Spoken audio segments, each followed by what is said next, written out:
Local and live, covering Franklin and Washington counties, it's Let's Talk Tristate with Tiny and Katy. Our next guest today, we have the president of Local News 1, Dan DeDona, one of my favorite names to say as well. How are you? Doing great. Lost my train of thought. Outstanding, thank you. Good, thanks for being here. And we love Local News 1. We get a lot of our stories from there. So just talk to us a little bit about how this all came to be. Okay, well, everybody has a newspaper. There are still local newspapers. They run all the usual mastheads, but over a period of time, you see fewer and fewer local stories in them. Well, we noticed that about 3 years ago, and we said, well, there are things happening. You know, there's a tiny little church down in just over the line in Maryland, Ringgold. Every once in a while, they do a fundraiser. Okay, well, they would like to have more people from the local area come in and help out with that. They have a band. It's really pretty cool. We like running a story for them. They're small. They're not, busting the world or anything like that, but they got a thing they're trying to do, and they're kind of reaching out and say, hey, help us out here in Ringgold. Got less than 100 people in the area. Help us out here in Ringgold. So we like to do stories about local things. Local news, we don't do national. There's plenty of people that are telling those stories. They don't need any help. We do not need to give them any help with that. We only do a bit of regional. The governors of Maryland or Pennsylvania, they only get on if two things are true. Number one, it's probably a very slow news day, and they actually have to be something that's relevant to the area. If they're just going on about, well, me and the boys were talking last week about getting together this week about doing something next week, says, well, that's not news. They're just trying to keep the drum beat, make sure people are out there, know that they're there. That's not news. We don't want to do that kind of news. But there are dozens and dozens and dozens of things that are happening all around the area in every little town. I keep telling folks that we hire, says, if you put 10 people any place, 10 humans anywhere, something's going to happen. And there's probably going to be a story before very long. So that's what we try to do. We try to cover stories from Hagerstown. We cover stories from Chambersburg, Waynesboro, Smithsburg, Fairfield, and the surrounding area. And you hear the term flyover territory a lot. There is no flyover territory. If there was, we'd never cover anything from Ringgold. Right. But Ringgold is part of our area. It's part of our community. So we want to cover that. So we go out of our way to find stories like that and to invite people to send in stories. And we've been at it now for about 3 years. We've grown. Over time, we've identified a lot of organizations who have begun sending us, in some cases inundating us, with press releases. Well, and that takes some editing, which means I had to hire some more people to turn those into self-congratulatory pats on their own back to, okay, just the news, ma'am, just the facts. So we've been hiring more people to do that. Turns out it's extraordinarily difficult to find people in a local area who like to write. So we've reached out a little further than that, and we try to get people more familiar with specific areas, give them more context so they can talk to people, at least on the phone or over the net. Whatever we can do to find some way of covering and writing up stories and keeping people abreast of what's going on all around them day in and day out, that's what we're trying to do. And you said now you're up to 19 employees. Is that the number that you said? Yeah, I'm actually paying 19 people. That's amazing. Yeah. It's very good. And are they all from our area? They all live in our area, or how's that work? It's a mix. Okay. Here recently, I needed some specialized skills, so went out on ZipRecruiter, and I found 2 ladies, one of whom I hired to come in and help out with some of the editorial work. She doesn't need to be physically present or know the area in great intimacy in order to help with editing the stories so that what comes out on the website actually looks good. So she's been a big help. Plus she's got like 30 years worth of experience in the news business. I didn't have any experience in the news business. I was just annoyed I couldn't find out what was going on in the local area. Right. And then started pulling people together. There were actually 5 of us that got together initially. It was in the Waynesboro Chamber of Commerce conference room, and I remember Mike Cermak was there. He still handles all of our technical work. He's one of those guys who puts his hands on a computer and the magic happens inside. Yeah. One of those guys. They're wizards. Andrea Rose, who lives, I think she still lives here in Greencastle. She was our first editor. She brought all the news expertise with her.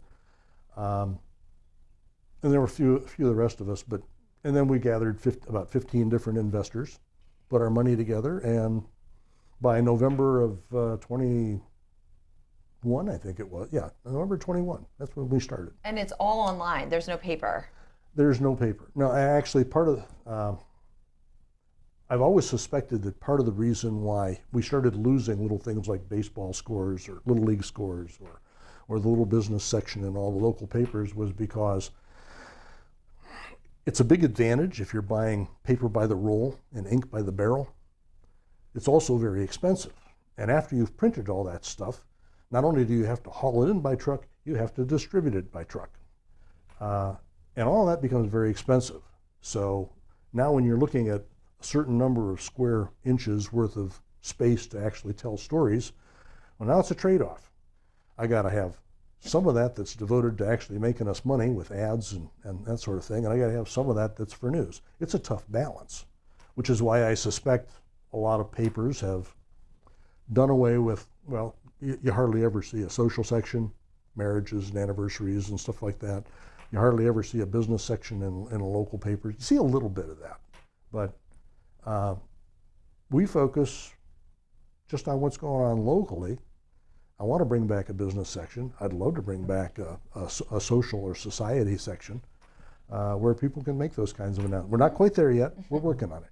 How many subscribers do you have? Well, at the moment, we're in the middle of a large advertising campaign. I'd like to have a couple thousand. Our market area, that area that I described to you, there's actually about 66,000 households in that, 156,000 people. Just in the primary area. That doesn't even include the surrounding area.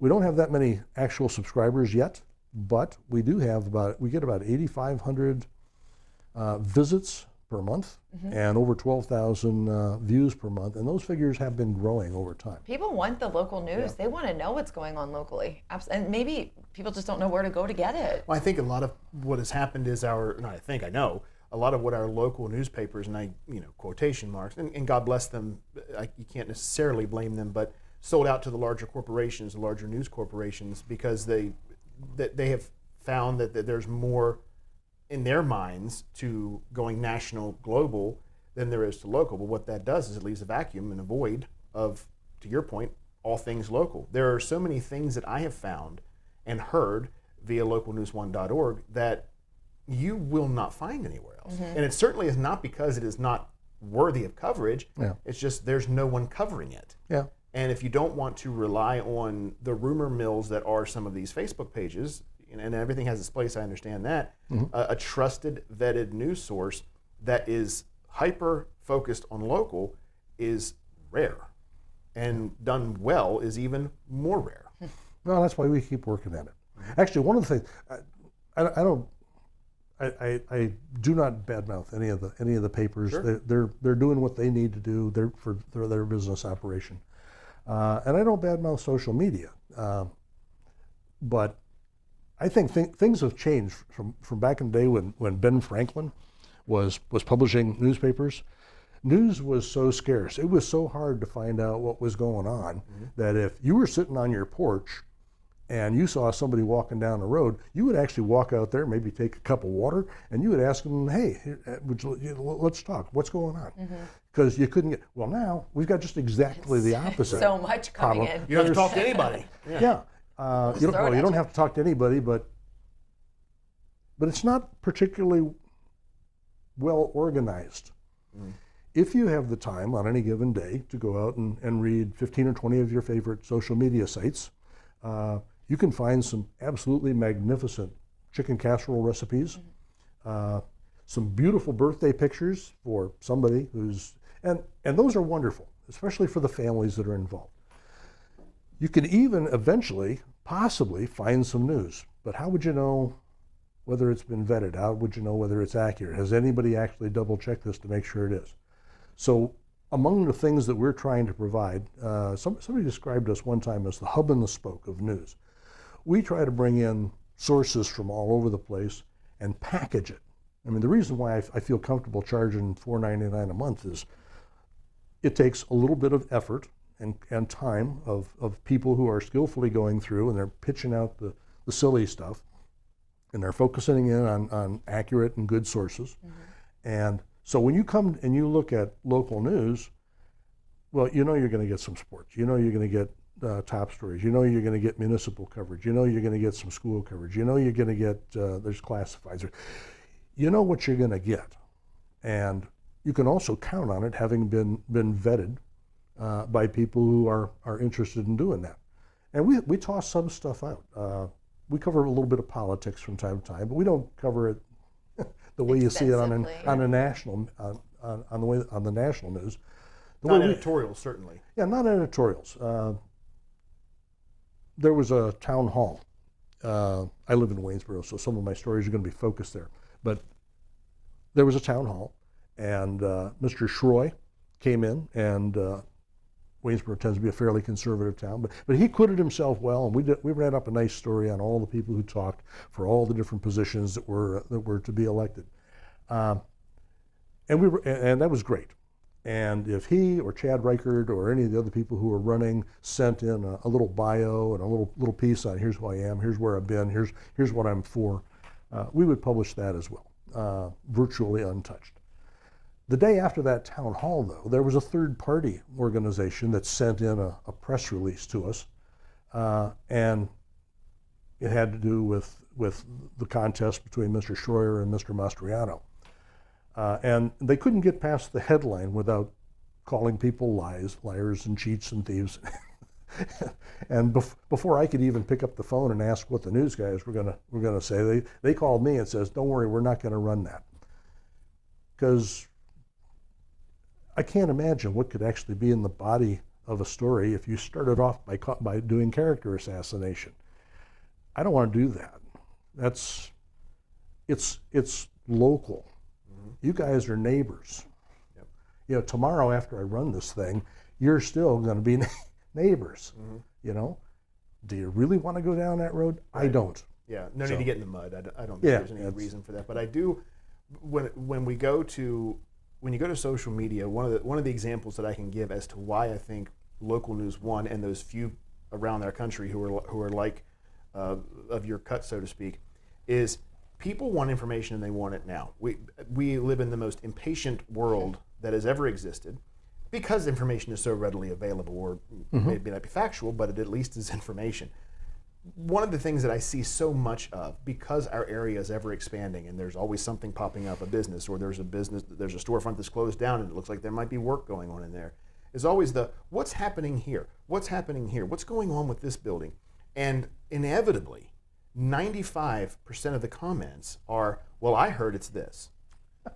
And those same 95% are inaccurate or half-truths or made up, but that's because people don't, and I get it, most people don't attend zoning and planning meetings. They don't go to the town council meetings or the township council meetings and the supervisor meetings. And if they would, they probably would hear what is being approved or denied to go into these storefronts. Like there was so much information about the Aldi that was coming to Waynesboro, the opening date, the this, the that, well, they needed a permit for whatever. Well, if you would have attended or went to localnews1.org, you would have seen exactly what was going on and the projected accurate dates of opening and the reasons why it was bumped a bit. I think maybe sometimes it's just easier to just go to social media, what's going on here. Everybody's in the what's happening pages and just just put something down in there. Yeah, and I don't claim that we can beat it. I can't beat everybody to a story. Sure. Actually, I'm driving here today. I was driving down Menser Gap Road. About 20 minutes before I left, a whole bunch of fire engines rambled past, and naturally I got stopped maybe about a mile up Menser Gap Road, and a bunch of fire engines, and somebody was fixing. I don't know what happened. I took a picture and moved on. I can't beat people taking a picture, and I can't beat people speculating in a peculiarly fact-free way on what it all meant and what happened and whether or not there was any property damage or whether or not there were any injuries, or, I can't do that. It takes us time. Sure, it's manpower to contact people, and that's why if you're willing to devote the time to a relatively large number of people who can cover different areas, then you can eventually follow up on these things and you can get the story. It may not. I can't beat everybody on the planet having a phone, right, and a camera, and a video capability. But you can accurately say what's going on. I can do that, and you can find that all in one place. If we can get our hands on it, we can write up a story, or somebody can send us a story, and we can verify the accuracy, and then we can publish it. Sometimes it's also, Dan, I'll say this, it's also knowing who to ask. That's a skill in and of itself. I think people believe I'm not bashing Facebook, but when people keep going there to ask these questions, they just think they're going to cast a wide net and somebody's going to know. And in reality, there are people like you and your staff at Local News 1. You may see that as a question, what is happening in this area, but you would know the people to ask. It's always, let's go straight to the horse's mouth. And instead of going to the feeding trough, let's go to the horse's mouth, right? Yeah. And then that's what you do at Local News 1 in a very, very local way. Look, if you don't know, you don't know. And if it's not affecting our area, it's not going to be reported. Don't care. Doesn't matter. Don't care. Good for them, good for that area. Hope they get all that they have coming to them. But you guys are really doing good work at localnews1.org. We're happy to be partners with you, and you saw a need in the news forum, and you allow us to use your stories, obviously making sure that you get all the credit in the world. And we found that there was a similar vacuum and gap in the video portion of news and the super local community. Here we are, Let's Talk Tri-State. Yes, community, of course. Yeah. So I think this is a beautiful partnership. With the last couple minutes that we have, Dan, why don't we go through any headlines that you'd like to share with us from this past week that have stood out to you? Okay. Well, there's several. In Smithsburg, Mayor Donnie Souders announced that Mayor Donnie Souders mentioned that they're initiating a $2.1 million improvement for the water and the sewer. Apparently, they've got pipes that go back 70 some odd years. Old stuff. Yep. And you know what happens with that stuff? You think, well, it's not too broken, but over time, there's repair costs, there's maintenance costs. So they're going to replace all that with some new pipes, new equipment, and they'll probably end up, even though they're spending $2.1 million up front, over 10 years, they'll probably end up saving quite a bit of money. Hagerstown Airport got $5.25 million to expand their terminal. Oh. Now, for a lot of people who don't think Hagerstown is exactly the dullest /national /BWI of the region, they've had a fairly steady amount of commercial traffic in and out of there over the years. They've got magnificent facilities. I'm a pilot in my spare time. They've got wonderful facilities. They've got aircraft repair, aircraft painting. They've got a little tiny shop that takes care of sheet metal, any kind of sheet metal work that you need done. They're just wonderful. And grab a little food too while you're over there. Runways. The museum. Runways is beautiful. The museum. The museum is actually, we talked to them recently. We're not quite ready to do a big story on them, but they're trying to get an A10. Oh, wow. You know what an A10 is? It's a warthog. A warthog, yeah. Boy, yeah, warthog. Little. It's a. I don't. It's a fighter the Air Force is actually trying to get rid of because it's a one of a kind, and one of a kind weapon systems are extraordinarily expensive to maintain, and they would really like to move on to more contemporary, modern kinds of aircraft. Well, but the Warthog is pretty unique. It's basically a gigantic minigun that you built an aircraft around. The pilot is actually in a titanium tub because the purpose of this aircraft is to fly really low where an awful lot of people can shoot at you. So they're protected with this titanium tub. They got triple redundant everything because they anticipate taking damage where they're going. Right. So they've got triple everything, triple electrical systems, triple hydraulic systems. It's an amazing aircraft. It is, so I understand the Air Force's point of view. It's very expensive to maintain just one. But every single Warthog that was ever made, guess where it was made? Fairchild? right here in Hagerstown. Okay?